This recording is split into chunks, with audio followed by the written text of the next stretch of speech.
A ver, uno de los temas que hemos trabajado en este bimestre es el ligado a la revolución industrial y de este tema podría escoger alguna pregunta. Bueno, en realidad ya escogí, ¿no?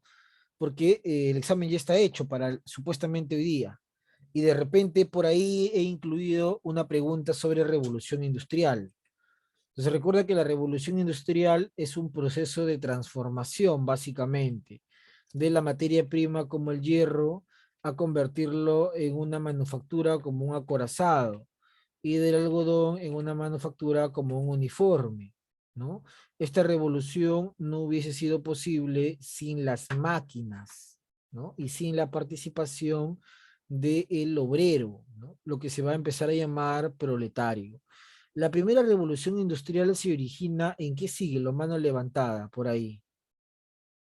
Ortega, te escuchamos. En el siglo XVIII. Claro, ¿no? En el siglo XVIII. Bueno, para ser más exacto, sería a mediados del siglo XVIII, ¿no? Eso le daría mayor exactitud. Atienda y yo le voy a recomendar que estudie, ¿ya? Yo le voy a recomendar que estudie. Esa es la recomendación que le doy. El examen está muy sencillo, pero si usted al menos ha leído las tantas lecturas que yo he compartido a lo largo del bimestre, ¿no? Y obviamente también el esquema que estamos volviendo a repasar. Entonces, es importante el tema de las máquinas y el tema del obrero. Ahora, la revolución industrial se da a mediados del siglo XVIII, pero las condiciones se dieron en un estado europeo. La pregunta es, ¿en qué estado europeo se dieron esas condiciones? ¿En dónde surgió esta revolución industrial? Mano levantada, levanta la manito para que tengas tu punto. Hoy día es la última clase para que puedas participar. Tú que nunca has participado, participa hoy día. Rojas de Paz. En Gran Bretaña. Claro, en Gran Bretaña, en Reino Unido de Gran Bretaña, comúnmente llamado Inglaterra, ¿no? Que Inglaterra es uno de los estados que forman al Reino Unido. Muy bien, Rojas de Paz. Ahí está. Entonces, las condiciones se dieron para que la revolución industrial se dé en la isla, ¿no? Eso es algo que se habló en su momento y que estamos volviendo a retomar, ¿no? Para el día de mañana en el examen no haya ningún inconveniente o sorpresa, ¿ya? Entonces, es un proceso de transformación, ¿no? Por el cual, ahora, hay algo importante, pues, el invento de las máquinas, la fuerza del obrero y las condiciones se dieron en Inglaterra, pero tú no puedes generar industria si no cuentas con qué. ¿Qué cosa fue clave para generar industria y que Inglaterra tenía en el siglo XVIII? ¿Qué cosa? ¿No? Hay algo que es importantísimo para el tema de la industria. No se puede hablar de industria si antes no existe qué cosa, Ortega, Máquinas. ¿no? Máquina ya hemos dicho, ya.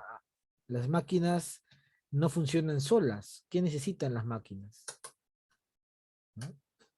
Una fuente de energía. Ya puede ser, pero hay algo más. Tengo la fuente de energía, tengo la máquina. ¿Qué necesito, Hernández Llanos?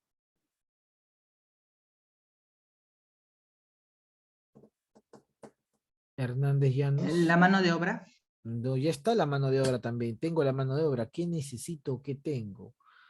Hay algo fundamental acá. Ortega, nuevamente, te escucho.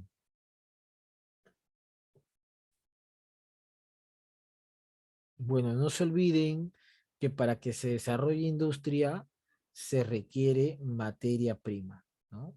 En este caso, el hierro y el algodón, ¿ya? Es la materia prima. Y para que Inglaterra tenga materia prima era porque controlaba colonias en el siglo XVIII, ¿ya? Eso es importante. Bueno, este proceso industrial generó una contradicción entre los que eran dueños de las máquinas, de las fábricas, y los que no eran dueños de nada, solo eran dueños de su mano de obra o su fuerza de trabajo. Esta es una de las grandes contradicciones que se va a ir desarrollando en el siglo XVIII y que se va a convertir en una lucha constante a lo largo de la modernidad, ¿no? Una lucha que va a alimentar la ideología socialista, ya. ¿Qué factores originaron este proceso? Lo tenemos en pantalla también y lo analizamos en su momento. A ver, está ingresando Bocanegra. Bocanegra.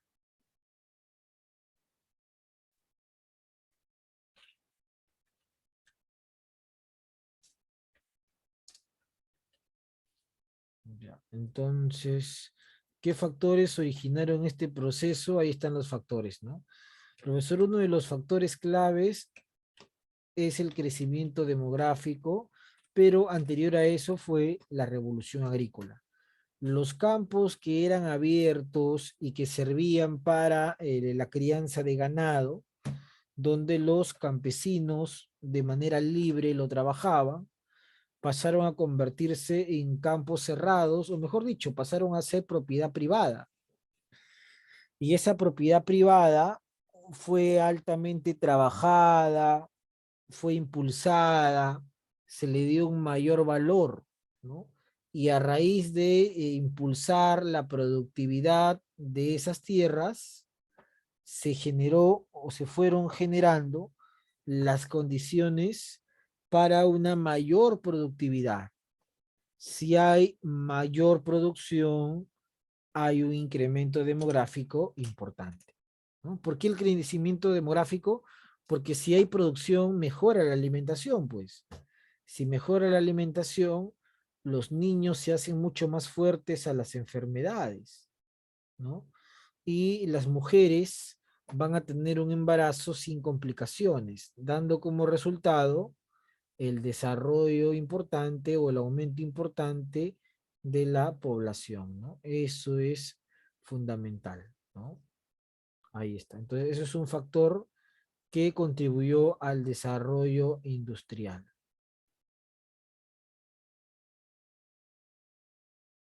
El crecimiento demográfico fue una consecuencia de la revolución agrícola o agropecuaria. Luego, otro factor son las nuevas fuentes de energía. Recuerda, primera revolución industrial, una fuente de energía es el vapor. El vapor es una consecuencia de la combustión de qué recurso. Mano levantada. ¿Qué recurso se combustiona para obtener el vapor? ¿No? Mesa, te escucho, Mesa. El carbón. El carbón, pues ahí está, ¿no? Eso puede ser una pregunta de mañana. La combustión del carbón originó la fluencia del vapor, ¿ya? Ahí está, ¿no? El carbón origina la fluencia del vapor. Y todo esto lleva a que unos estados, ¿no? O mejor dicho, este proceso nos lleva a hacer la pregunta, ¿no? ¿Qué estados a lo largo de la historia fueron creando las condiciones económicas y políticas para liderar esta transformación? Bueno, aquellos estados que durante mucho tiempo invirtieron en educación, que durante mucho tiempo tuvieron un gobierno con mayor participación popular, que durante mucho tiempo dejaron de seguir dogmas o creencias. Eso fue Inglaterra. Inglaterra se dio el lujo de romper con la iglesia en el siglo XVI. Enrique VIII creó la iglesia anglicana.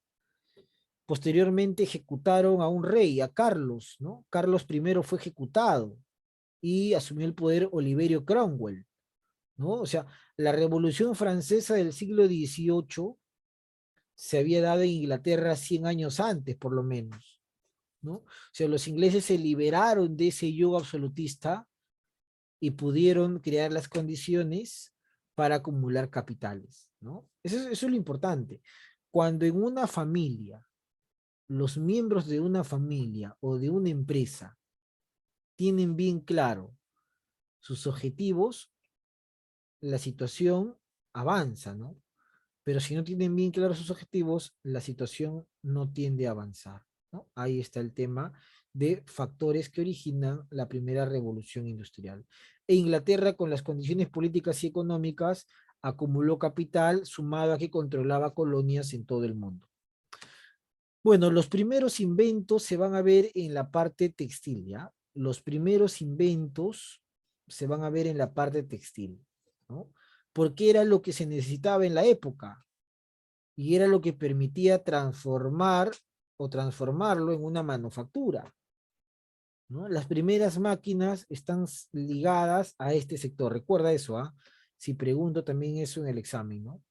Las primeras innovaciones industriales están ligadas a qué sector? Sector textil. ¿Ya? Ahí está. El sector textil. Tenemos la lanzadera volante, la de John Kay en 1733, la máquina hiladora que se va perfeccionando, ¿no? 1765. Tenemos el telar mecánico, ¿no? En 1786. ¿No? Ahí el sector textil, profesor, ¿por qué? Bueno, al inicio se intentó con la lana, pero se dieron cuenta que la lana era muy tosca y muy complicada de trabajar. Entonces cambiaron al algodón. Pero para producir mayor manufactura se requería mayor algodón. Y para un mayor algodón se requiere mayor producción agrícola, ¿no? ¿Y cómo producen más? Con mejores tierras, pues. ¿Y cómo vuelven a la tierra más competitiva? Con mejores abonos. ¿Y dónde vinieron a buscar esos abonos? A América, ¿no? Se llevaron el guano de las islas de Chincha, del Perú. Y eso permitió el desarrollo de la textilería en Inglaterra, ¿no? Ahí están los primeros inventos en el tema textil. Ahí está justamente la lanzadera volante, la máquina hiladora, el telar mecánico. Esto es una desmotadora, que ella es otra cosa, pero igual es importante mencionarlo, ¿no? La de Eli Whitney, 1793, ¿no? Esa es la secuencia. Lanzadera volante, máquina hiladora, telar mecánico y una desmotadora en 1793. Y después de eso, las innovaciones van a llegar en el campo del transporte, ¿no? La locomotora de Stephenson que permitía, profesor, la comunicación, reemplazando los caballos y las carretas, y el barco a vapor de Fulton en 1807, aunque es un invento norteamericano. Un invento norteamericano a partir de las tecnologías inglesas, ¿no? ¿Qué consecuencias presentó la primera revolución en la historia de tipo industrial? Bueno, al haber una mayor producción, hubieron mayores ganancias, pero estas ganancias no llegaron de manera igualitaria para todos.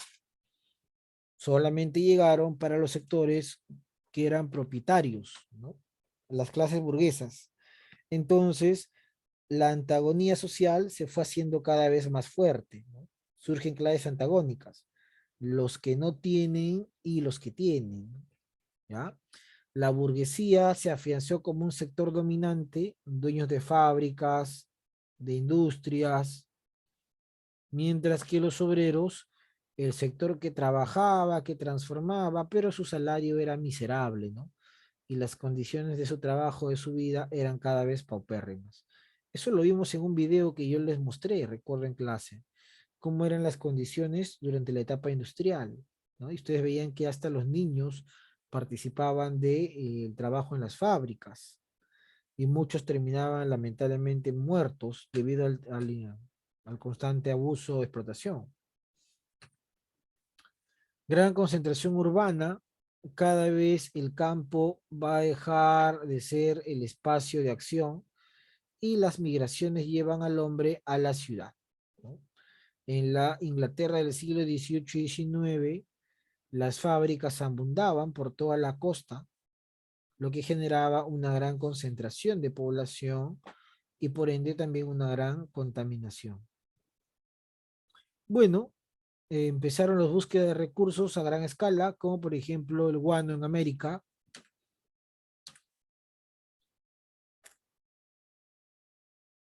Y más adelante fue el salitre, que motivó una guerra en América entre peruanos y chilenos. Cuando el guano dejó de ser importante, las grandes fábricas vieron en el salitre un recurso totalmente ideal, ¿no? Era más económico transportar salitre que guano.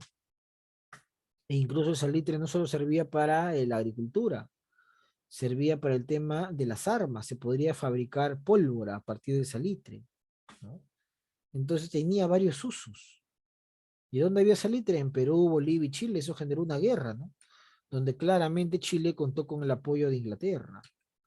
Y esto convierte a Inglaterra en el siglo XVIII y parte del XIX en el país más poderoso del mundo. Controlaba los mares desde la época de las guerras napoleónicas. Sumado a ese control marítimo, ahora tiene una fuente inagotable de recursos, como son el salitre peruano y el guano peruano, ¿no? Y eso creo que lo vimos en clase y llamó a la reflexión. ¿Por qué los recursos no fueron utilizados por el Perú? Bueno, la respuesta es sencilla. El Perú en esta época todavía era una colonia, mediados del siglo XVIII, y posteriormente estábamos en la lucha por la independencia. O sea, no había una conciencia industrializada en el Perú. Bueno, otro elemento es la ilustración, ¿ya? A ver, un voluntario para que me lea este elemento o este esquema. Aprovechen aquellos que no participan constantemente para que puedan sumar sus últimos puntos en el curso. Maybe, te escuchamos, Maybe. Ilustración, definición. Movimiento ideológico burgués basado en el uso de la razón. Promovió el pensamiento crítico y reformista contra la sociedad del antiguo régimen. Antecedente, Revolución Inglesa y desarrollo de los ideales liberales. John Locke. Apogeo, en Francia adquirió un espíritu combativo contra el absolutismo. Impacto, ideología impulsora de las grandes revoluciones burguesas.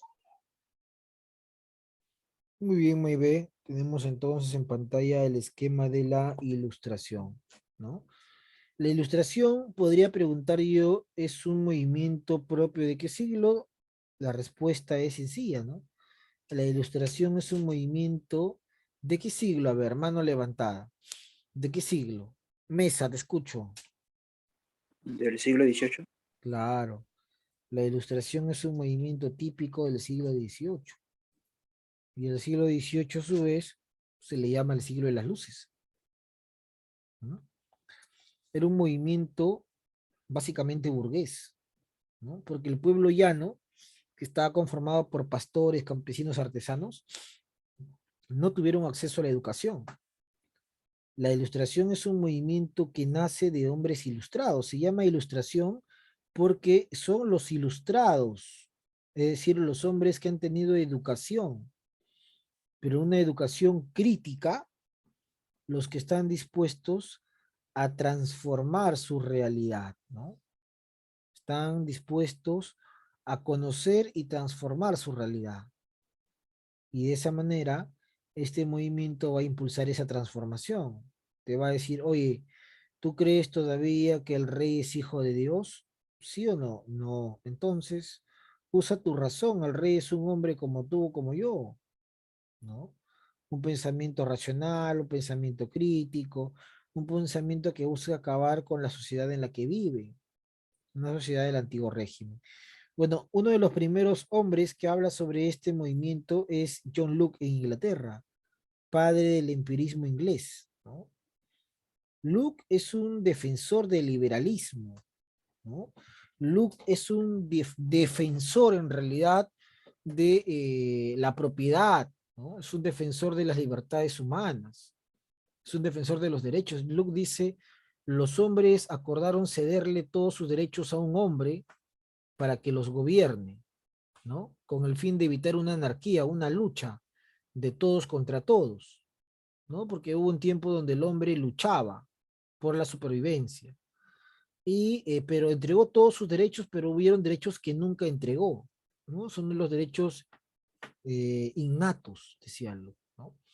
La vida, la propiedad, ¿no? Son derechos que no se entregó, la libertad. Y se acordó que este hombre debía gobernar a todos defendiendo esos derechos, ¿no? Este hombre obviamente era un hombre elegido por el pueblo, no impuesto. Entonces Luke te habla de una libertad política que va en contra de los reyes, ¿no? Porque los reyes no han sido elegidos, los reyes han sido impuestos por una voluntad divina.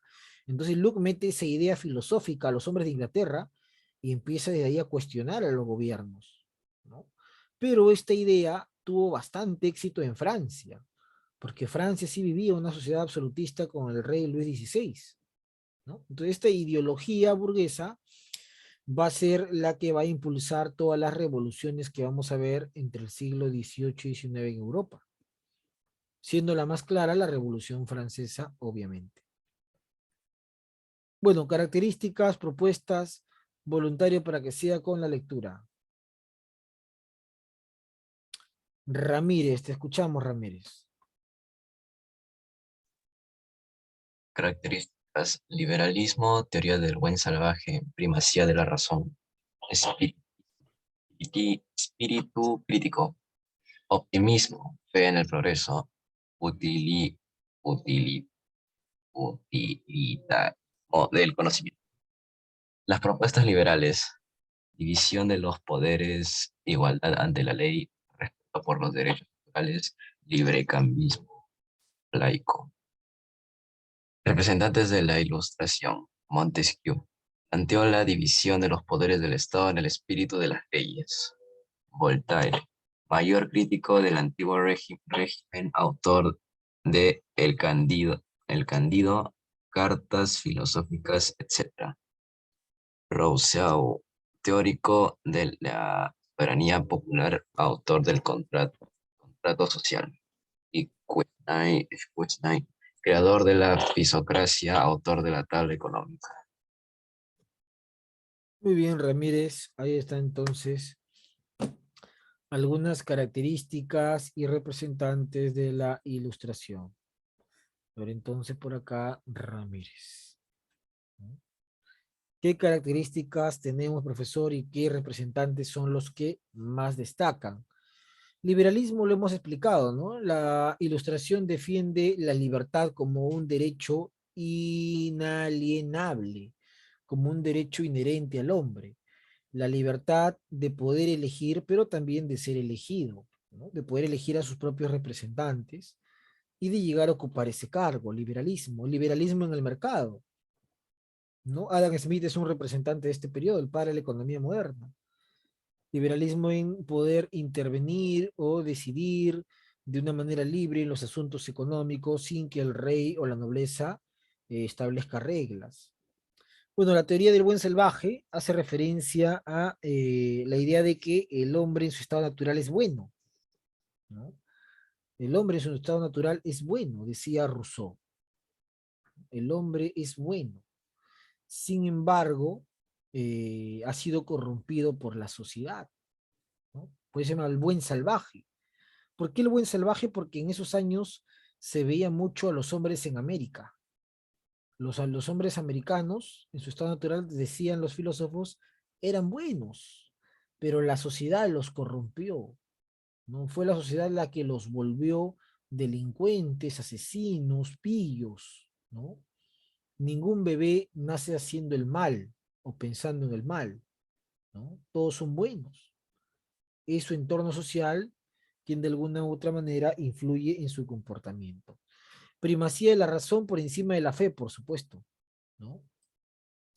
Los ilustrados consideran que la razón o el racionalismo es un método por el cual pueden alcanzar el conocimiento o la verdad, ¿no? Bueno, más que la verdad, el conocimiento, porque el conocimiento les dará la libertad plena y verdadera, ¿no? La razón. Ahí está Descartes, por ejemplo, con la duda metódica, ¿no? En el cual utiliza como método justamente eso, la duda, dudar de todo, ¿no? Pero de algo que no puede dudar es que está pensando, y si está pensando está existiendo, porque por eso dice Descartes, pienso, luego existo. Espíritu crítico, critican el sistema absolutista, básicamente critican el papel de la iglesia. Optimismo, consideran que el progreso se va a alcanzar si antes el hombre es capaz de desarrollar estas ideas racionalistas, ¿no? Bueno, representantes Montesquieu, que es el padre de los poderes del Estado. En su obra Espíritu y las leyes, él menciona que los poderes de un Estado no deben ser concentrados por una persona, sino estar divididos según las conveniencias de la sociedad. Tenemos a Voltaire, escribe Cándido, Cartas filosóficas. Fue uno de los grandes críticos del antiguo régimen. Rousseau habla sobre el contrato social, ¿no? La idea de que el hombre es bueno por naturaleza, pero es la sociedad la que lo corrompe, ¿no? Rousseau. y Kosnay es creador de la fisiocracia, que consideran que la riqueza está en la tierra. ¿Ya? Son algunas de las propuestas de la Ilustración. ¿Qué podría preguntarte yo? Obras, ¿no? Autor del espíritu de las leyes, autor del contrato social, ¿no? Podría preguntarte. Te podría preguntar quién es el autor que estableció la división de poderes, ¿no? ¿Qué es un liberal? ¿No? ¿Qué es un liberal? Explica qué es un liberal, ¿no? Explica qué es el liberalismo económico, el desarrollo de actividades sin la intervención del Estado, por ejemplo, ¿no? Bueno, seguimos. Revolución Francesa. ¿Qué cosa es y cuáles son las razones que impulsaron esta transformación? Voluntario o voluntaria, cualquiera. Muy bien, Ramírez, empiece.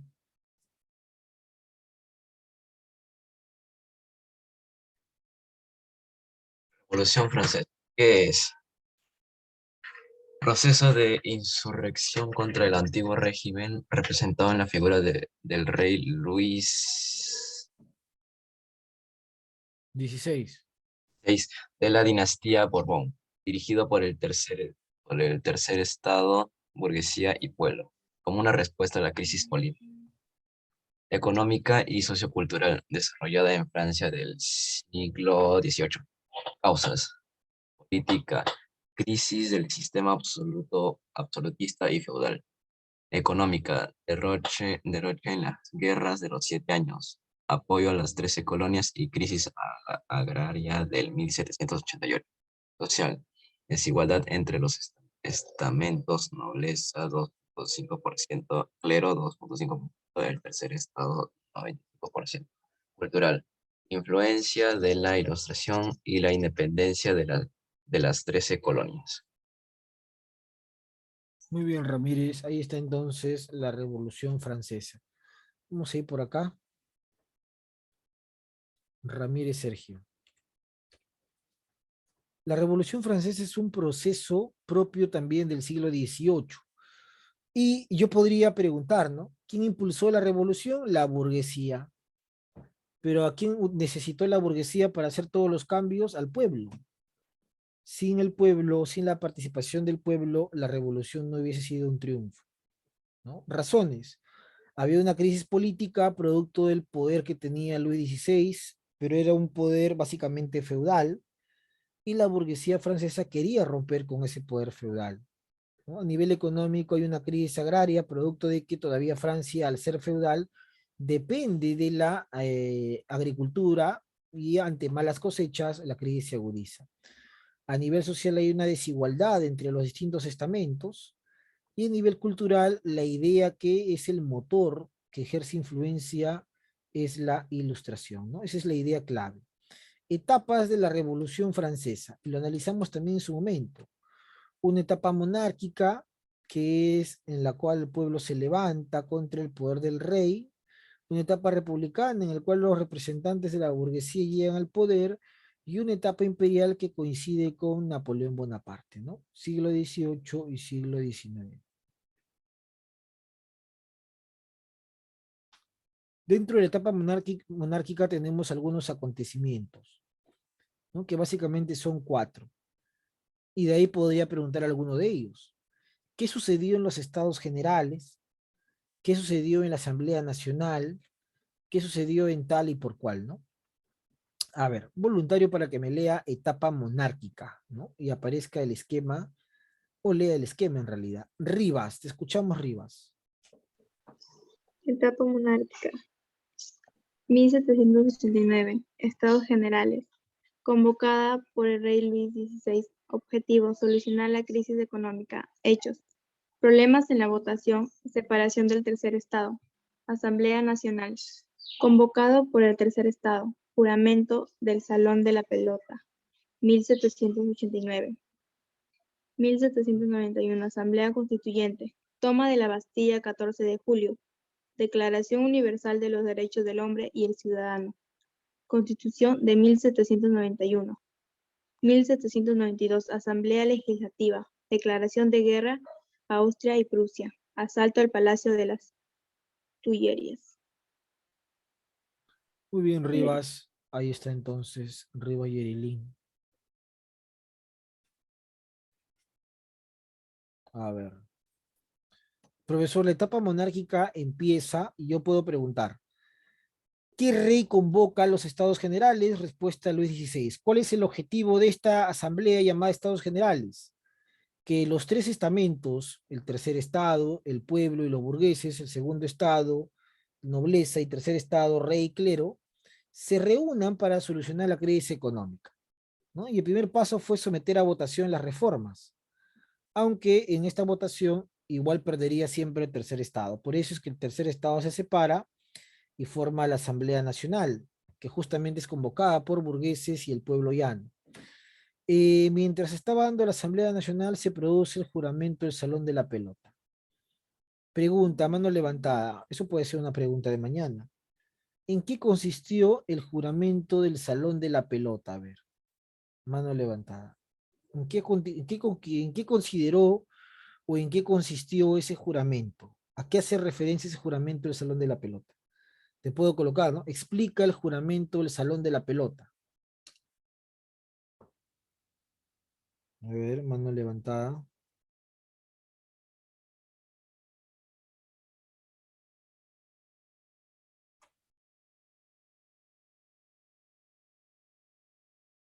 Yacir arriba, Yerilín.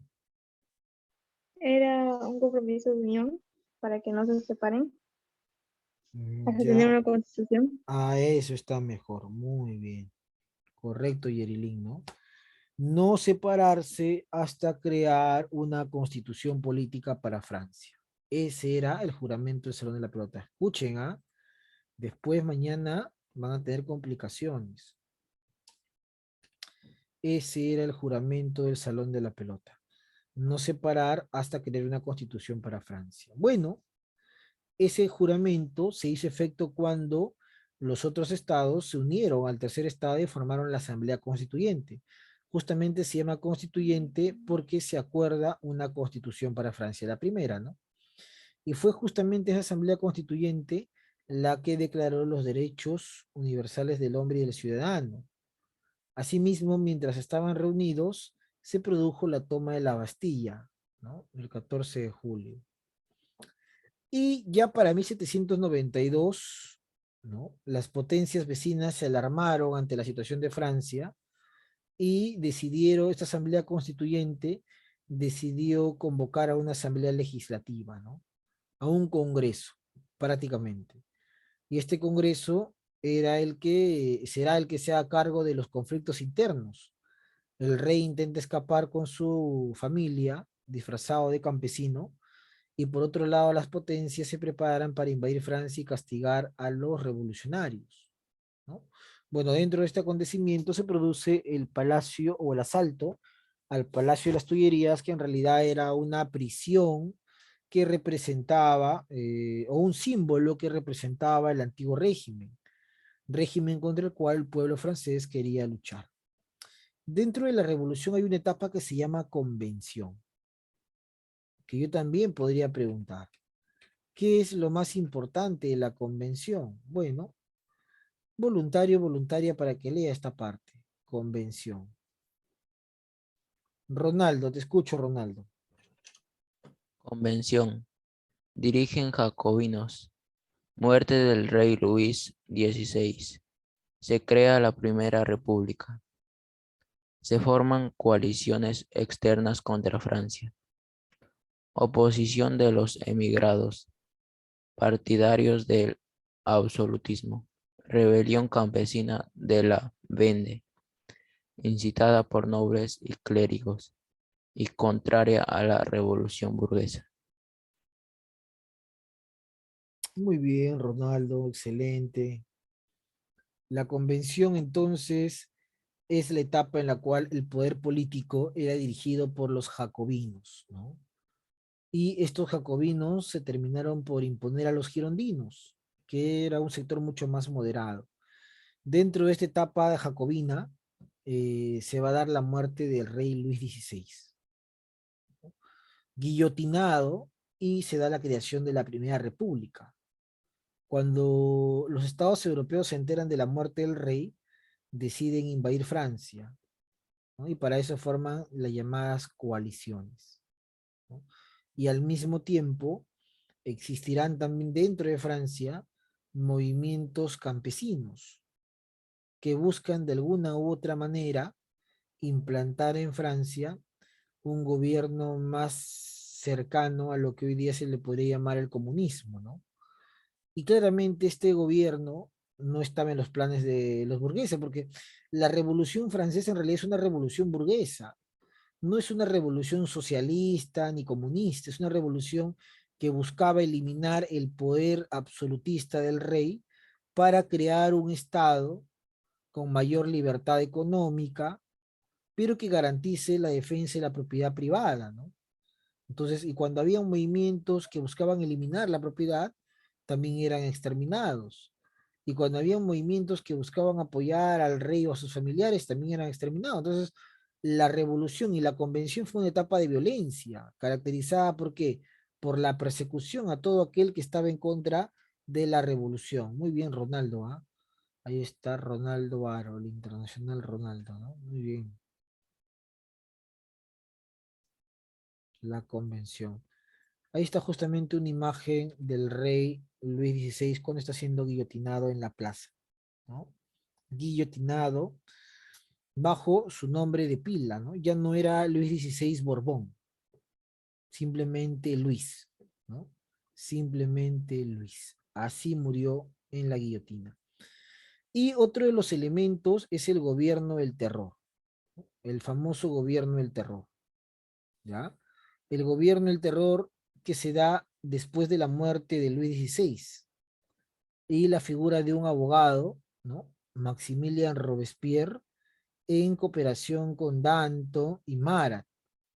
Los tres personajes se encargaron de dirigir el gobierno del terror, desde el Comité de Salvación Pública, que era manejado por Robespierre, ¿no? Y Marat se encargaba que a través de su periódico, escuchen bien eso, el periódico de Marat, llamado El Amigo del Pueblo, ¿no? Sacaba publicaciones que alentaban a seguir contra la revolución o con la revolución y enfrentar a todos aquellos que criticaban esta forma de gobierno. Inicialmente Robespierre va a ser muy apoyado por las masas populares, pero posteriormente las persecuciones y ejecuciones les crearon muchos enemigos, ¿no? Marat fue asesinado por una girondina, Carlota Corday. Danton fue enviado a la guillotina por Robespierre, por su propio amigo, y finalmente Robespierre va a ser derrocado por los girondinos, quienes consideran que la época del terror está pasando los límites y le dan un golpe de estado y luego también lo mandan a la guillotina, ¿no? Esto que se conoce como el 9 termidor. Pregunto yo en el examen, ¿qué es el 9 termidor? El golpe de estado con el cual derrocan el gobierno del terror, ¿no? El gobierno de Robespierre. Y se da su muerte en la guillotina. Bueno, de estos esquemas, yo voy a elegir solamente 10 preguntas para el día de mañana. Nada más. ¿Ya? 10 preguntitas. Eso es lo que yo voy a elegir. Y a partir de elegir 10 preguntas, se va a desarrollar el examen. La última recomendación, porque ya no hay mucho tiempo.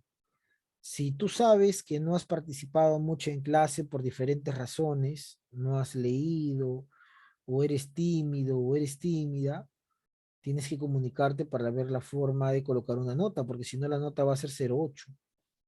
Número 2, si aún no has enviado exposición, envíalo hoy día, porque ya mañana es el examen y ya no va a haber tiempo, y ya no se va a recibir.